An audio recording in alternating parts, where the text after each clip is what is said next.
दोस्तों कल की बात है, कल रात को मैं आईपीएल देख रहा था और उसी बीच में मेरे सामने एक बड़ा ही मार्मिक वीडियो सामने आता है। शायद आप लोगों ने भी देखा होगा, एक ऐड है जिसमें मेरे विकास का दो हिसाब। एक भारत में जो युवाओं में अनएम्प्लॉयमेंट है उस मुद्दा को एक पॉलिटिकल पार्टी सेंटर स्टेज पे लाने का प्रयास कर रही है, जो कि बहुत अच्छी बात है। युवा एक ऐसा, अगर आप देखें तो, वर्ग है जो कि इस चुनाव को कैसे भी बदल सकता है, उसमें यह शक्ति है क्योंकि उसका पॉपुलेशन में अब वो रेशियो है। और इसके साथ अगर आप देखें तो युवाओं की अगर बात उठ रही है रोजगार और बेरोजगारी की, तो बड़ा इंपॉर्टेंट मुद्दा भी है।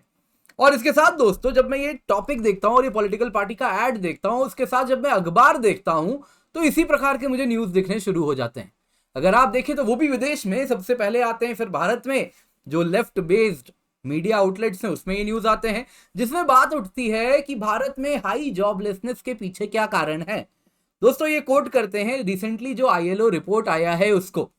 इतना ही नहीं दोस्तों, थोड़ी देर आगे और न्यूज पढ़ता हूं तो मुझे और एक इसी प्रकार का न्यूज दिखता है, जो कि वर्ल्ड बैंक के, अगर आप देखें तो, जो साउथ एशिया की चीफ इकोनॉमिस्ट हैं, उन्होंने कहा कि देखिए जी, बहुत ज्यादा बेरोजगारी हो गई भारत में।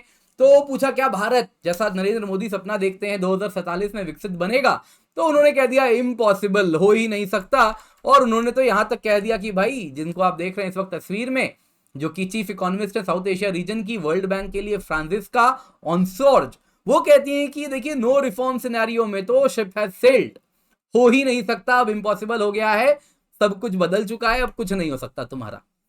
पहली बात तो यह है कि ये नो रिफॉर्म सिनेरियो को कौन मानता है? क्या आने वाले 23 साल तक नो रिफॉर्म होगा? ऐसा क्यों लगता है? वो तो कॉमन सेंस है ना। अगर किसी भी देश में 23 साल तक अगर कोई रिफॉर्म नहीं होगा तो वो आगे बढ़ने के बजाय पीछे चला जाएगा। समय के साथ अगर कंधे से कंधा मिला के नहीं चलोगे तो तुम पीछे चले जाओगे। तो ये कैसा वाहियात बयान है। और इसी को अगर आप देखें तो मीडिया आउटलेट्स भी इसी को सामने लेकर के आ रहे हैं। और कहीं ना कहीं ये जो बेरोजगारी वाली मॉडल है, जिसमें वो कहने की भारत का डेमोग्राफिक डिविडेंड खत्म होता जा रहा है, हमने सब बर्बाद कर दिया है, वो जो व्यू पॉइंट एक पॉलिटिकल पार्टी का है, क्या वो इंटरनेशनली सपोर्ट हो रहा है? तो दोस्तों, इस पूरे मामले में कितनी सच्चाई है, या फिर एक इंटरनेशनल टूल किट एक्टिवेट हुआ है, क्या लगता है? आइए इस वीडियो में देखते हैं। तो दोस्तों, इससे पहले आगे बढ़े, आप लोगों से एज यूजुअल निवेदन है, वीडियो को लाइक कर दीजिए, शेयर कर दीजिए और चैनल को सब्सक्राइब करना बिल्कुल भी ना भूलिएगा, बेल आइकन जरूर दबाइएगा। तो दोस्तों, वर्ल्ड बैंक की साउथ एशिया के लिए जो चीफ इकोनॉमिस्ट हैं फ्रांसिस्का ऑनसोर्ग, वो कहती हैं कि देखिए, बेसिकली उन्होंने फाइनेंशियल टाइम्स को एक इंटरव्यू दिया, अगेन विदेशी पत्रिका, जिसमें अगर आप देखें तो कहते हैं कि वर्ल्ड बैंक एक्सपेक्ट करता है, वैसे तो साउथ एशिया बहुत अच्छा परफॉर्म कर रहा है। उन्होंने कहा कि जो साउथ एशिया में, कई लोग इंडियन सब कॉन्टिनेंट कहना पसंद करते हैं, मैं भी पसंद करता हूं, लेकिन वर्ल्ड बैंक के टर्मिनोलॉजी से ही स्टिक करते हैं। तो साउथ एशिया में जो पाकिस्तान है, जो बांग्लादेश है, जो श्रीलंका है, ये सब तेजी से ग्रो कर रहे हैं। और वर्ल्ड बैंक का कहना है South Asia as a region आने वाले 2 साल तक किसी भी रीजन में सबसे तेजी से ग्रो करेगा।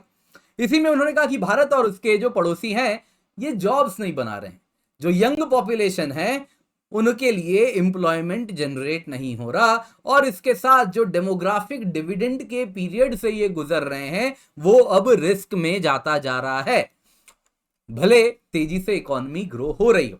अब दोस्तों, पूरा मुद्दा आ गया जॉब्स पे। इसमें वर्ल्ड बैंक ने कहा कि इस रीजन में, साउथ एशिया रीजन में, जो एम्प्लॉयमेंट रेशियो है वो तेजी से गिर रही है। उसमें उन्होंने कहा कि ये जो जॉब्स हैं, जो young growing population, youth population है, उनके लिए जॉब्स नहीं है। और इसी में कह दिया कि जी, अब तो कुछ नहीं हो सकता, डेमोग्राफिक डिविडेंड लगभग इन देशों ने बर्बाद कर दिया है और अब तो ये मिस्ड अपॉर्चुनिटी है। अब देखिए, साउथ एशिया या इंडियन सब कॉन्टिनेंट की अगर हम बात करें तो इसमें कई सड़े हुए एप्पल भी हैं, कुछ ने तो सच में कर दिया है, उसमें कोई डाउट नहीं है। लेकिन ये तो मैं कह सकता हूं कि इंडिया और बांग्लादेश वो दो ऐसे देश हैं जो तेजी से हर इंडिकेटर में इंप्रूव कर रहे हैं। लेकिन उनके लिए भी उन्होंने उस सड़े हुए एप्पल के साथ ही, रादर उन सड़े हुए एप्पल के साथ ही, इनको भी, इंडिया और बांग्लादेश को भी इक्वेट किया है। आगे बढ़ते हैं।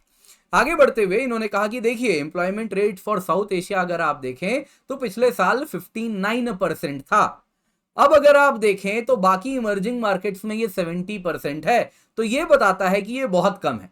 साउथ एशिया में अगर आप देखें, जो वर्किंग एज मेन हैं, उनकी एम्प्लॉयमेंट तो कम होती जा रही है। अब दोस्तों, बात सही है, साउथ एशिया में अगर आप देखें तो एम्प्लॉयमेंट रेशियो कम है, इंडिया में भी कम है। इंडिया में भी अगर आप देखें तो कुछ इसी रेंज में रहता है, जो कि इमर्जिंग मार्केट से कम है। लेकिन क्या ये अभी हुआ है? जो इसको मुद्दा बना के वेस्टर्न मीडिया और भारत में लेफ्टिस्ट मीडिया आउटलेट्स बना रहे हैं, क्या ये मुद्दा अभी आया है? नहीं, ये तो इसी प्रकार का स्ट्रक्चरल पैटर्न रहा है। साउथ एशिया में एम्प्लॉयमेंट रेशियो कम रहा है हमेशा से, और अगर आप देखें तो इसमें लेकिन इंप्रूवमेंट आ रही है। और इसमें भी अगर आप इंडिया बांग्लादेश की बात करें तो उसमें मेजर इंप्रूवमेंट आया है। वैसे ही भारत की बात करें तो जहां पे share of working age men है, सही बात है ये कम हुआ था, लेकिन पोस्ट कोविड वापस सब कुछ ठीक होना शुरू हो गया है। कोविड के दौरान जरूर ब्रेक लगा था। तो यहां पर दोस्तों कुछ ऐसी बातों को ये उठा रही हैं जिसके पीछे अगर आप देखें तो खास सिर पैर नहीं लग रहा। आगे और सुनिए आप, और बेहतर तरीके से समझ पाएंगे ये रीजन क्या दे रही है। देखिए, साउथ एशिया में ऐसा इसलिए हो रहा है क्योंकि जो प्राइवेट कंपनीज हैं जो मैन्युफैक्चरिंग या सर्विसेज सेक्टर लाना चाहती हैं, उनमें अगर आप देखें तो जो वर्कर्स एग्रीकल्चर छोड़ के अब मैन्युफैक्चरिंग और सर्विसेज इकोनॉमी का हिस्सा बनना चाह रहे हैं, वो उसमें एब्जॉर्ब नहीं हो पा रहे। सही बात है, बिल्कुल सही बात है, भारत में भी ये बिल्कुल वाजिब है। इसी के आगे बढ़ते हुए अगर आप देखें तो कहते हैं कि जो विमेन है उनके लिए लैक ऑफ जॉब्स तो बहुत बड़ा चैलेंज है। Female employment ratio south Asian countries में बहुत कम है, दुनिया में सबसे कम है एट लेस देन 40%। अब दोस्तों अगेन फीमेल एम्प्लॉयमेंट रेशियो ऐसी बात है जो कि एक स्ट्रक्चरल फैक्टर है, जो कि कहीं ना कहीं एक कल्चरल कंस्ट्रक्ट उसके साथ जुड़ जाता है। तो क्या इंडिया में फीमेल एम्प्लॉयमेंट रेशियो कम है? जी हां, कम है। पर क्या कम ही रहा है? नहीं, इंडिया में female employment ratio continuously improve होता हुआ जा रहा है। 2017-18 में ये 23% था, 2022-23 में ये बढ़ के 37% हुआ है। इतना ही नहीं दोस्तों, जो विमेन है अब पढ़ के आगे बढ़ रही हैं। अगर आप कॉलेज यानी हायर एजुकेशन की बात करें तो ग्रॉस एम्प्लॉयमेंट रेशियो में फीमेल मेल से अधिक हो चुकी हैं। अगर आप स्टेम की बात करें, साइंस, टेक्नोलॉजी, इंजीनियरिंग, मैथमेटिक्स, इन फील्ड्स की बात करें जो दुनिया में मेल के द्वारा डोमिनेटेड है, भारत में सबसे ज्यादा फीमेल एनरोलमेंट है स्टेम में। तो बदलाव तो हो रहा है, लेकिन यहां पर एक अलग पिक्चर दर्शाने का प्रयास किया जा रहा है। अब यहां से दोस्तों अगर आप देखें तो कहते हैं कि भारत में तो जी जॉबलेसनेस का इशू बहुत बड़ा हो गया है, भारत वर्क नहीं बना पा रहा, एम्प्लॉयमेंट नहीं जनरेट कर पा रहा। और फिर आ जाता है डेटा। सुनिए जरा डेटा, जहां पे सब कुछ सामने उभरेगा। वो कहते हैं यूथ अनएम्प्लॉयमेंट रेट 2023 में 45.4% है। डेटा कहां से आया? Centre for monitoring Indian economy. कौन है ये CMIE? ये एक प्राइवेट कंपनी है, फैमिली रन प्राइवेट कंपनी है। एक्सपर्ट्स हमेशा से कहें CMIE के अनएम्प्लॉयमेंट डेटा में यकीन मत कीजिए। नीचे आपको मैंने पिक्चर लगा दिया इकोनॉमिक टाइम्स का, आप देख सकते हैं 4 मई 2022 का ये न्यूज है। इतना ही नहीं, PIB ने, प्रेस इंफॉर्मेशन ब्यूरो ने भी इस पर एक क्लियर कुछ बातें कही हैं। अगर आप देखें तो उन्होंने जो कंक्लूडिंग रिमार्क आप यहां पे पढ़ेंगे, सुनिए क्या लिखा है। जो डेटा कुछ प्राइवेट एजेंसीज लेकर के आ रहे हैं, CMIE की ही बात हो रही है, ये उनके खुद के मेथोडोलॉजी डेफिनेशन पर आधारित है, जो कि नेशनल और इंटरनेशनल स्टैंडर्ड से कंसिस्टेंट नहीं है। इस प्रकार के डेटा जो आ रहे हैं इनको कॉशन के साथ इस्तेमाल करें। लेकिन यहां पे फाइनेंशियल टाइम्स जानबूझ के इसी CMIE के डेटा को इस्तेमाल कर रहा है।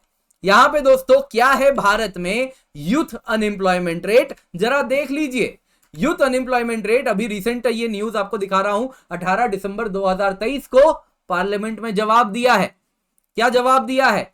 उन्होंने कहा है, सवाल उनसे पूछा गया था, अनएम्प्लॉयमेंट पे ही सवाल पूछा गया, तो उन्होंने कहा कि जो लेटेस्ट अवेलेबल डेटा है, सरकार CMIE को कोट नहीं करती, PLFS periodic labour force survey report को कोट करती है, और उसमें कहती है जो अनएम्प्लॉयमेंट रेट है यूथ में, यूथ यानी 15 से 29 साल के एज ग्रुप वाले लोगों में, वो 12.9% था 2020-21 में, 12.4% था अगले साल 2021-22 में, 10% 2022-23 में, यानी कंटिन्यूअसली घटा है।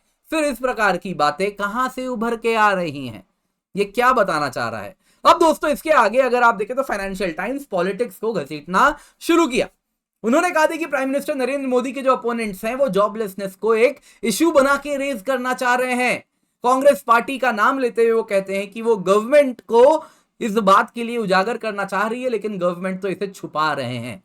फिर कहते हैं मोदी गवर्नमेंट खुद कहती है कि उन्होंने बहुत प्रयास किया है जॉब्स बनाने के लिए, मैन्युफैक्चरिंग प्रमोट करने के लिए, इंफ्रास्ट्रक्चर कंस्ट्रक्शन कर रहे हैं, और ये भी उन्होंने वो बात रखी। लेकिन इसके आगे वापस से अगर आप देखें तो एक पेसिमिज्म आपको इस आर्टिकल में दिखेगा। वापस वो वर्ल्ड बैंक की जो एडवाइजर है साउथ एशिया के लिए वही आ जाती हैं। वो कहते हैं कि देखिए अगर रिफॉर्म्स नहीं हुआ तो एम्प्लॉयमेंट तो नहीं बढ़ेगा, ट्रेड यानी एफटीएस की बात कर रही हैं वो नहीं लाएंगे, तो अगर आप देखें तो प्राइवेट बिजनेसेस के लिए आप एनेबलिंग एनवायरनमेंट नहीं लाएंगे तो साउथ एशियन कंट्रीज कुछ नहीं कर सकते, आगे नहीं बढ़ पाएंगे, वो फेल कर जाएंगे अपने डेवलपमेंटल टारगेट्स को रीच करने में।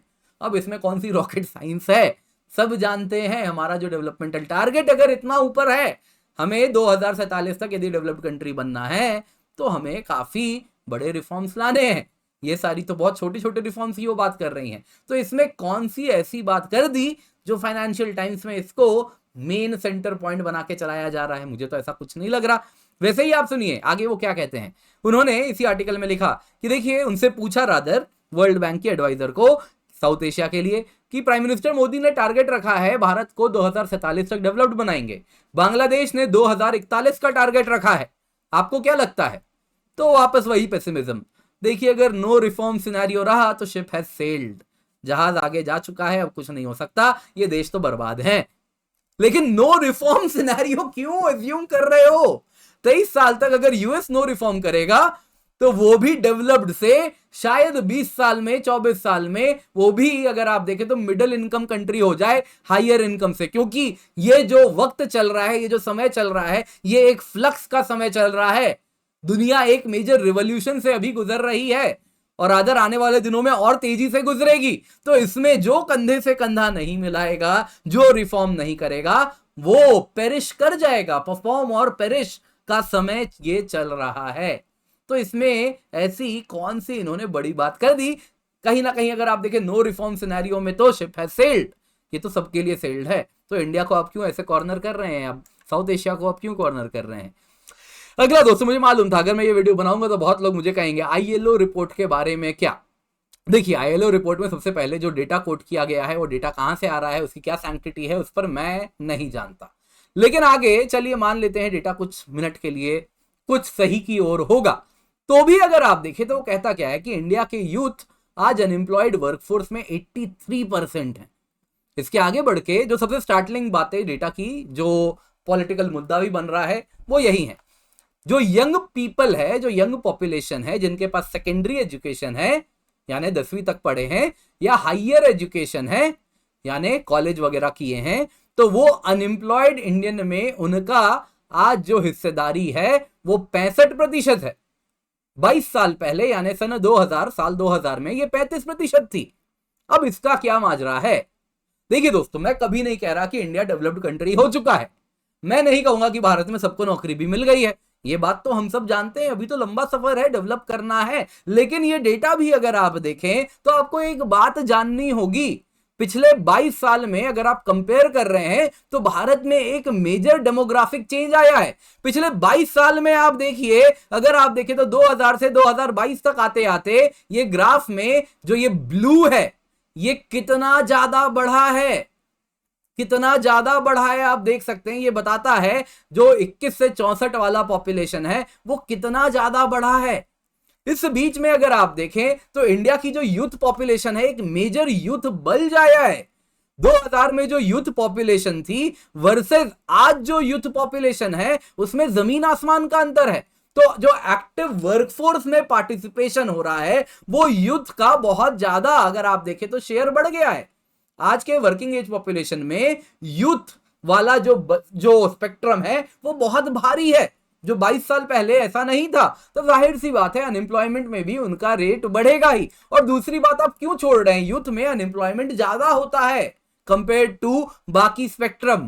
कारण बड़ा सिंपल है, यूथ जो होता है वो कंटिन्यूअसली अगर आप देखें तो एक फ्लक्स में गुजर रहा होता है। स्टार्टिंग में अपने करियर एस्पिरेशंस को लेके वो बदलाव में गुजर रहा होता है, उसकी जॉब स्टेबिलिटी स्टार्टिंग में वो खुद भी कंटिन्यूअसली ढूंढना चाह रहा है, एक्सपेरिमेंट कर रहा है, तो उस वजह से भी उसमें अनएम्प्लॉयमेंट रिलेटिवली ज्यादा ही रहती है। और इंडिया के केस में तो यूथ का शेयर ही बहुत ज्यादा है। उसके बाद भी मैं नहीं कह रहा कि इंडिया में सब राम राज्य हो चुका है, नहीं, वो तो बनाना है कि नहीं। दूसरी बात सुनिए, वो कहते हैं कि यंग पीपल विद सेकेंडरी और हायर एजुकेशन में अनएम्प्लॉयमेंट बढ़ा है। अरे बढ़ेगा ना, 2000 में अगर आप देखें तो वो पॉपुलेशन जिनके पास सेकेंडरी एजुकेशन, हायर एजुकेशन था, वो बहुत कम थे। प्राइमरी एजुकेशन पर भारत का फोकस था कि भाई लिटरेट करो, प्राइमरी एजुकेशन दो। लेकिन अब 100% लिटरेसी लगभग जो बच्चों में आ चुकी है प्राइमरी एजुकेशन में, gross enrolment ratio close to 100% चल रहा है। सेकेंडरी एजुकेशन में भी वैसे ही चल रहा है। तो इस वजह से पिछले 22 साल से अगर आप कंपेयर करोगे तो आप देखोगे जो पॉपुलेशन जिसके पास हायर एजुकेशन है, जिसके पास सेकेंडरी एजुकेशन है, वो बहुत बड़ा शेयर है उसका। तो जब अनएम्प्लॉयमेंट में भी उनका शेयर उसी प्रकार से आपको दिखेगा।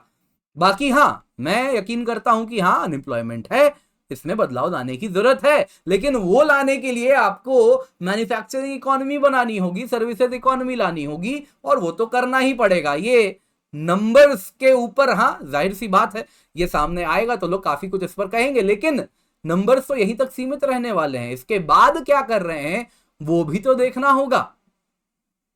शायद अब आप समझ पा रहे होंगे इन डेटा को भी, इन रिपोर्ट को भी, और साथ ही साथ कैसे एक ग्लोबल ऑनस्लॉट हुआ है, जो कि कहीं ना कहीं आप जो टीवी में चल रहा है एड, उससे भी शायद रिलेट कर पाएंगे। और कुछ किस तरफ मैं इशारा करना चाह रहा हूं, बहुत सारी बातें मैं भी खुल के तो नहीं कह सकता, लेकिन आप तो सब कुछ समझदार हैं, आप तो सब कुछ समझते ही हैं। तो दोस्तों उम्मीद करता हूं वीडियो आपको पसंद आई होगी। लाइक जरूर कीजिएगा, शेयर अवश्य कीजिएगा। ये क्यूआर कोड है, इसको आप चाहें तो स्कैन करके हमें सपोर्ट कर सकते हैं। इसके सिवा अगर आप विदेश में हैं तो आप पेपैल के माध्यम से भी हमें सपोर्ट कर सकते हैं। लेकिन सबसे बड़ा सपोर्ट है हमारे लिए आपके सब्सक्राइब बटन को दबाना, आपके बेल आइकन को दबाना। तो मेक श्योर आप सब्सक्राइब कर रहे हैं, और एक वीडियो आ रही होगी, इसको भी अवश्य देखिएगा। काफी कुछ जानने, सीखने, समझने आपको मिलेगा।